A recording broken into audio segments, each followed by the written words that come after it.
well, if I invested in producers for 18 years, what are the characteristics of producing mines that I can superimpose on an early stage exploration story? It doesn't have all the answers yet, hasn't been figured everything out yet, but what are the characteristics of winning mines that I can superimpose on a junior to increase the odds of my success?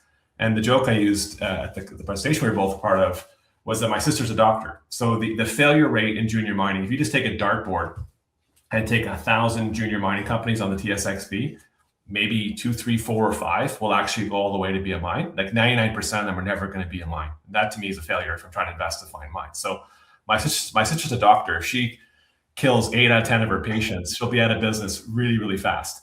In my line of work now, investing in early stage junior mining companies, if I get 2 out of 10 right, if I find 2 out of 10 of my stocks that actually go from a 30 million market cap to a producing asset, I'm going to be really, really happy with my returns and be, a rock star in terms of success in this business. So Michael, real quick, before I ask my first question, tell us a little bit about yourself, if you will.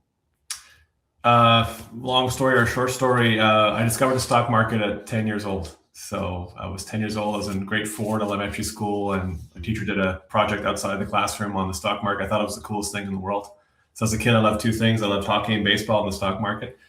I remember I was following like Labatt, it was a beer company, Molson, but my dad drank beer, had an IBM computer, I was following IBM in the papers, went to McDonald's, followed McDonald's in the stock market, the old days when newspapers used to exist, and followed them closely. So I always had the stock market bug my entire life. Always, very thankfully, I knew what I wanted to do from a very young age and was very focused on that. I really feel kind of like you, Andy, got the same vibe from you when we met, that I've never worked a day in my life.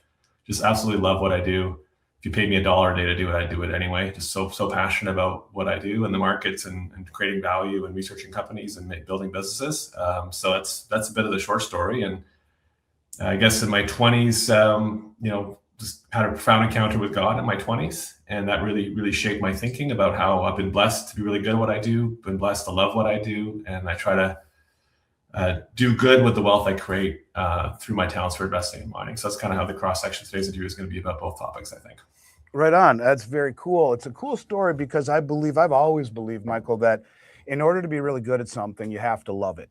And when you love something, you don't mind the grind. You don't mind the work. You don't mind the research. I like reading. I never liked to read boring nonfiction stuff, and I read it 3 hours a day, every day, and I enjoy it. I've never had a Monday morning that I woke up bummed out that I got to go to work. Maybe after the Super Bowl when I might have had 1 or 2 extra beers that I shouldn't have. But in general, it's a blessing. You're right, to be able to love what you do. And it comes across in the way that you present yourself. So let's dig right in with that before we ask Ryan some questions. People understand the concept of mining shares, but there are various forms of mining shares. There's majors, there's juniors, there's exploration, there is royalty. I know your expertise is more so on the junior mining sector. So first of all, what separates, and again, you gave an analogy, and I'm going to ask you to do it again about your sister that made me laugh. And I'll say that because in presenting this question, I say, what separates the rare winning junior mining company from the many that fail to create value? And if you would enlighten the audience and tell them that little joke about your sister, which instantly captured my attention, that'd be great. Sure. Let me take one step back and tell you how I got here. So I spent 25 years, ran out of school, 21 years old, spent 18 years as an institutional fund manager, ran about $1 billion professionally, one of the larger market neutral funds in Canada. I've always been a commodities guy since my teenage years, following the commodity sector. But for most of my professional career, Andy, up until like 8-9 years ago, I mainly invested in producing assets. So I invested in assets that were already producing gold, copper, silver, oil, whatever that may be.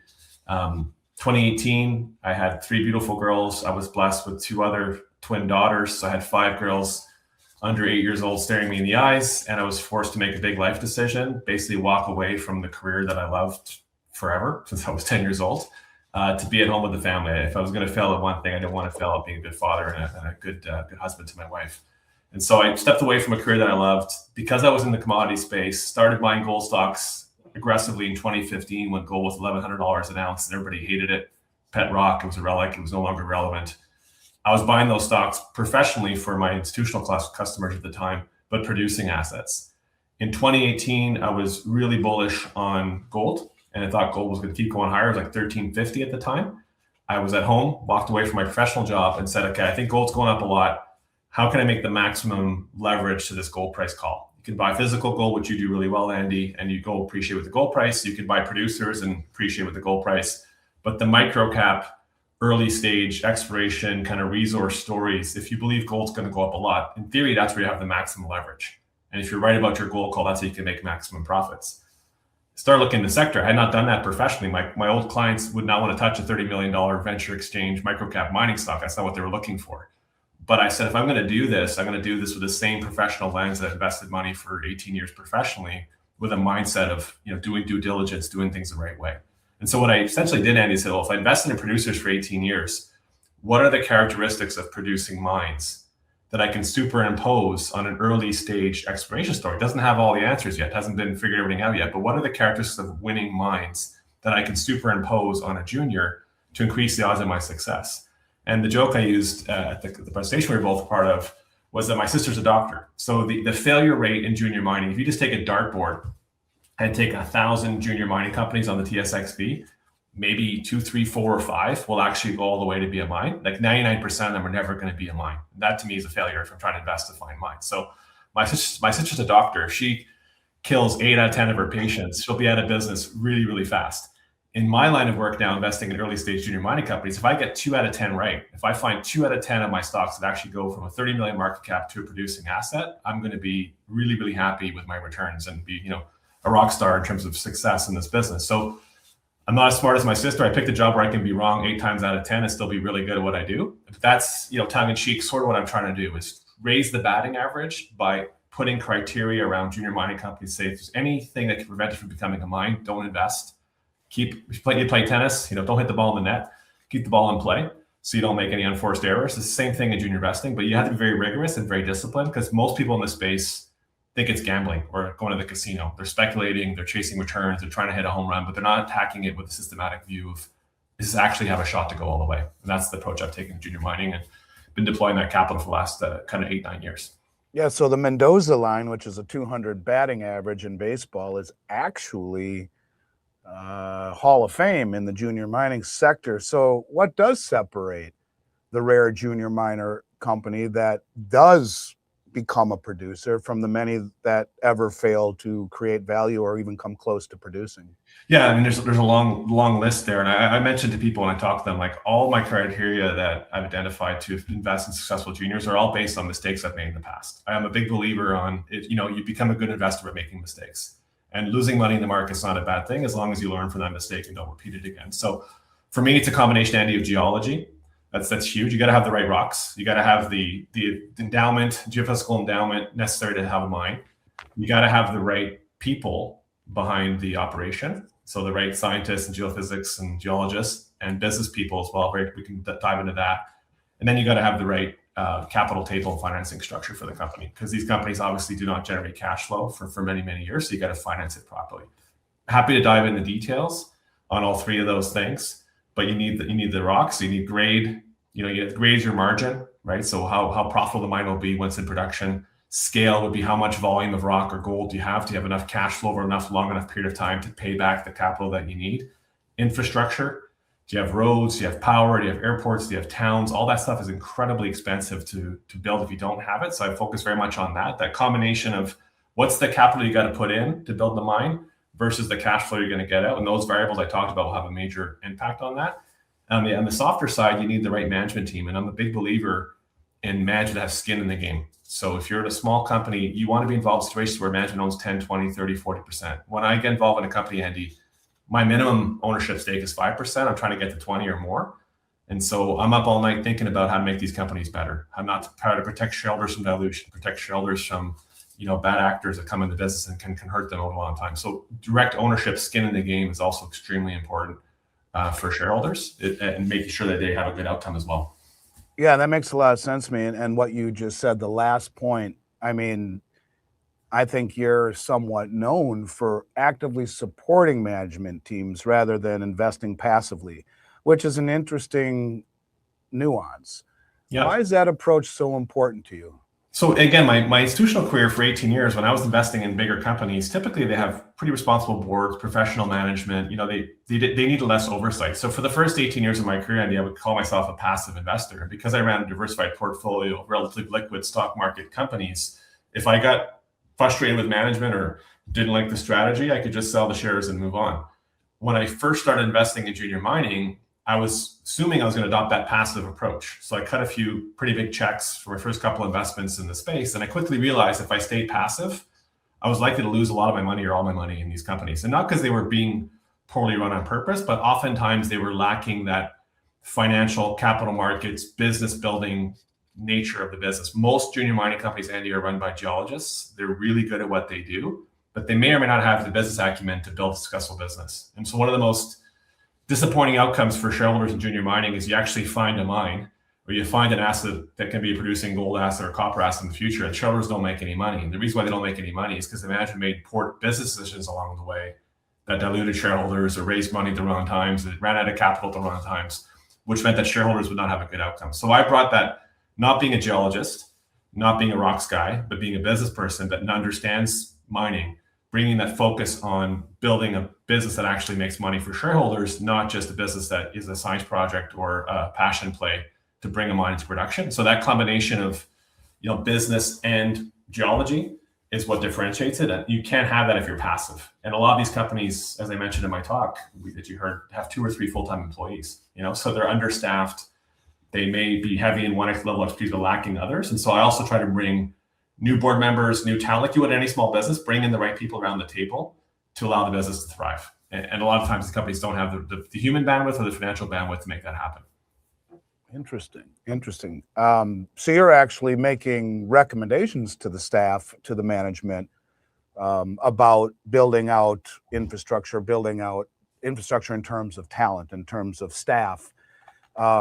Is that uncommon? I consider myself a partner in these. Like I'm doing a deal this week. Andy's may close this week. We'll see if the timing hits or not. But I had to call the manager last. I said, look, I'm coming in as a 20% shareholder. I consider myself a partner. Like I'm not officially part of management, a cornerstone shareholder, but I want to be part of this discussion around financing, about M&A, about strategic initiatives, capital allocation, deployment. What are we doing on those key themes? And I want to bring sweat equity to the table as well. I'm not just there to cut a check and check the stock price every day. I'm there to help build a business. I consider myself a mining entrepreneur more than I am an investor in the space because my time horizon is so long that I'm really there to build the business brick by brick with these individuals. And most of the time I'm very welcome at the table because it's a skill set that they're lacking or they could definitely have some help with.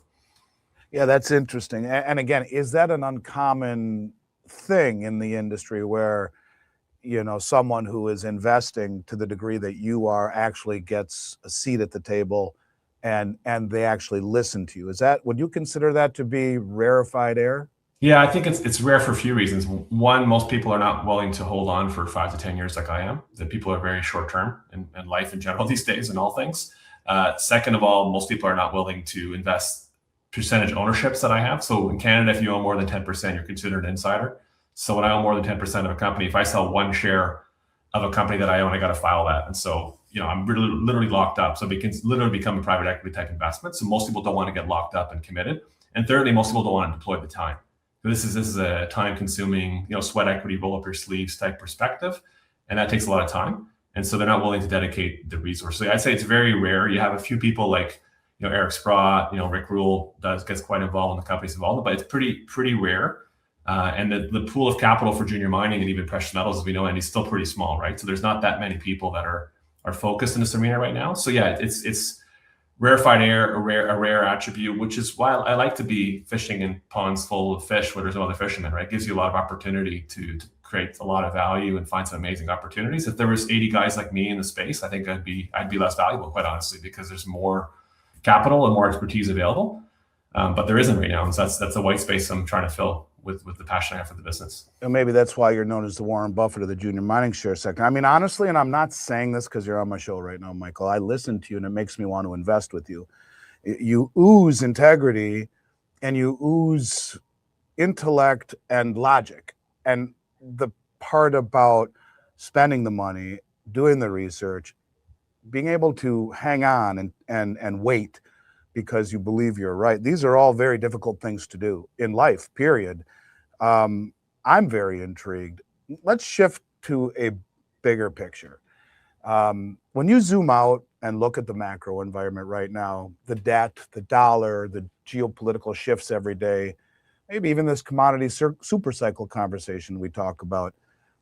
To you, how does all of that translate into opportunity in junior mining? And why do you think this is the moment for that space? Great question. And I mean, Andy, I just want to throw some flowers back at you. I was so impressed. We shared a keynote presentation in Atlanta together, and I speak quite a bit publicly, and I rarely have any stage fright when I go up. But you were so passionate and so knowledgeable as the lead speaker at that conference. You ooze passion for the business and knowledge, and those are very rare attributes when you can back up your conviction with incredible research and definitive proof on the things you're working on. So I think you do a tremendous job on defining the macro, and your viewers would know how bullish you are in gold. And I echo those sentiments. Since 2015, I've been very bullish on gold and silver. And I would say, if anything, my macro thesis is wildly more bullish than I thought about 10 years ago. A lot of the trends that I believe was happening, the escalating debt, the deficits, the monetization of everything is happening. It's happening faster and quicker than I thought. What surprised me, Andy, is that in 2018, when I made my went all in on precious metals equities, was the gold price continued to do well, but the mining stocks were stuck in the mud. And what I realized a few years into that process was all the buying was coming from central banks for many years, and they were driving the gold price up. But the interest of the average public in precious metals, and you probably picked that up too, was still very, very low. And so I think we're still really early in the mainstream adoption, and you do a tremendous job of hopefully changing that and educating people on the need to preserve their wealth through precious metals. But I think we're still very, very early in the mainstream adoption of precious metals to begin with. And so as a parallel, equities are a step down the risk curve, even more risky in terms of equities versus precious metals. So we're still very early in adoption and interest level in the space. And the last 10 years, the industry has been completely starved of capital. So there's been no money for exploration. There's been no money for the sector to grow and expand resources and build new mines. So not only are you talking about the physical demand quite a bit, Andy, you're seeing on the COMEX and the physical demand, but the supply side has been starved of capital. And you cannot wake up tomorrow and build a mine. So if you all of a sudden physical gold demand doubles overnight, we cannot produce more gold. It's going to take us 5 to 10 years of investment, of equity raising, of building, of engineering studies to bring new supply on. So the opportunity here is you're seeing the physical demand in your business. You articulated so well in terms of what's driving it and how it's likely to continue. The supply side is not able to keep up. And that's where I'm focused on, is trying to bring on new gold supply to the market. And the valuations of these companies, Andy, are so depressed. They have not responded to $4,000, $5,000 gold at all. And so you can still buy resource companies today, the ones I'm invested in, and they're between $30 and $100 US in the ground of a resource. Wow. The physical gold price is $4,500 an ounce. You can buy reserves and resources in the ground today for $30 to $100 an ounce. Now, obviously, it's going to take a couple $1,000s an ounce to produce those assets with the cash flow, the capital required to bring it up. But you could literally buy an ounce all in today, resource in the ground plus capital with some time value for $2,000 an ounce US, or you can buy an ounce from yourself and Miles Franklin for $4,500 US per ounce. So that's the arbitrage I'm working on. There's the margins in the industry today are $2,500 an ounce profit margins. The producers are producing gold at $45 an ounce selling price, and it's costing about $2,000 an ounce to produce it. That's a really good business. Yeah. And that cash flow needs to be reinvested in new producing mines to make sure 20 years from now they have physical gold to sell you and your customers in the future. So that's the market I'm playing in. It's arbitrage on, I can buy really cheap, yet to be produced ounces under your feet in really good jurisdictions like Canada and the US. Have the patience to wait 5 to 10 years, pay $50 an ounce today in the ground, and then have a major mining company buy me for $600 or $700 an ounce 5, 10 years from now, because they can produce at $2,000 an ounce and make a bunch of money in the physical market. So that's the food chain I'm playing in. And the big opportunity is, as precious metals go more and more mainstream, as the price of metal continues to go up, as the audience continues to broaden, more capital flows into the equity markets, those valuations will go up organically from $50 an ounce to $2, $3, $4, $5 an ounce over time, as the market tries to close the gap between what's it trading at today and what's it worth in a normally functioning market. And that's the sandbox I'm playing in. And I continue to write big checks. I still see tons of opportunity in the space.